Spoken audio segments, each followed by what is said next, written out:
Nakahanda ka bang mag-alay ng iyong buhay? Mapagpalang araw ng Biyernes Kapanalig. Kumusta po ang naging pagdiriwang ninyo ng Pasko? Kapistahan ngayon ni San Sebastian, ang unang martir. Ito po si Sister Rose Agtarap ng Daughters of St. Paul para sa mabuting balita. Pagnilayan na natin ang Ebanghelyo ngayon.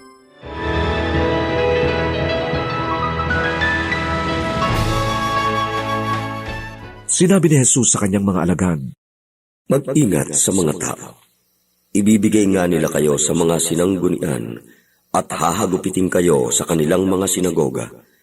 Dadalhin nila kayo sa mga pinuno at mga hari dahil sa akin.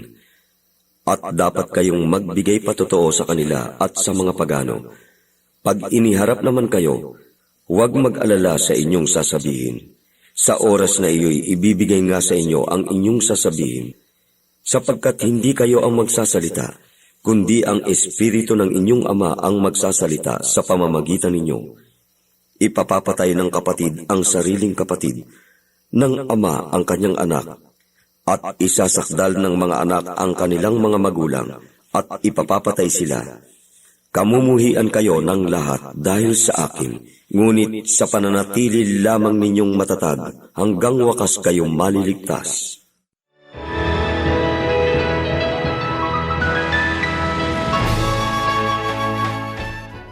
Hindi ba kayo nagtataka kung bakit isang araw pagkatapos ng Pasko, pagkatapos isilang ang sanggol na Jesus, inaalala at pinararangalan natin ng isang martir? Hindi ba parang taliwas sa panahon ng kagalakan na gunitain ng isang taong pinatay sa napakarahas at malupit na paraan? Hindi ba maaring pagpatuloy muna ang Jingle Bells o Santa Claus is coming to town? Sa paglalatag ng simbahan sa mga pagdiriwang sa panahon ng Kapaskuhan, minabuti na isunod sa araw ng Pasko ang pagpapakasakit ni San Esteban. Ipinapaalala sa bawat mananampalataya kay Hesukristo na ang sanggol na isinilang sa sabsaban sa araw ng Pasko ay sasapit sa hustong gulang, mangangaral at itataya ang buhay alang-alang sa magandang balita. Ang tanong sa bawat isa sa atin, nakahanda ka bang mag-alay ng iyong buhay para sa sanggol na isinilang noong Pasko? Pipiliin mo bang magkaroon ng mahigpit na kaugnayan sa Kanya? O mananatili lamang siyang isang panoorin para sa iyo? Para kay San Esteban, hindi na natiling isang ideya lamang si Jesus o Panginoon na sinimba niya mula sa malayo. Katunayan, hawig na hawig ang pag-aalay niya ng buhay sa naging pag-aalay ni Jesus ng buhay sa Kalbaryo. Kaya ni Jesus, si Esteban ay biktima ng mga sulsol at maling paratang ng mga taong nainggit sa kanya. Kinaladkad din si Esteban sa labas ng lungsod kagaya ni Jesus. Pati ang mga huling salitang binikas ni Esteban ay hawig sa mga huling salita ni Jesus.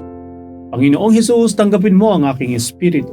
Panginoon, huwag mo na po silang panagutin sa kasalanang ito. Nagmula sa salitang Griego ang pangalan niya Stephanos, na ang kahulugan ay korona. Akma sa kanyang pangalan ang naging kapalaran ni San Esteban, sapagkat ipinutong sa kanya ang natatanging karangalan ng pagiging unang martir ng simbahan.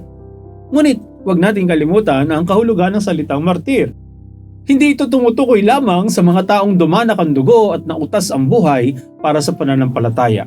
Ang higit na malawak na kahulugan ng martir ay tagapagpatotoo. Panginoon, habang nagagalak po kami sa pagsilang ng sanggol na aming tagapagligtas, turuan mo po kaming patunayan na kami tunay na sumasamba at sumusunod sa Kanya.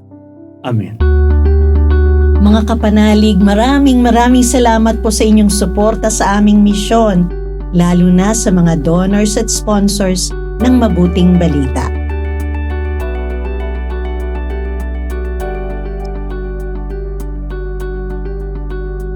Subscribe, like, share, and follow po lines sa aming social media accounts. At patuloy kaming humihingi ng inyong tulong upang maipagpatuloy ang programang ito. Maaari po ninyong ipadala ang inyong love offerings at donasyon sa aming donations channels. Makakaasa kayo na kasamang lagi ang inyong mga intensyon at kahilingan sa aming panalangin araw-araw. Ito pong muli si Sister Rose na nag-aanyaya sa inyong manalangin.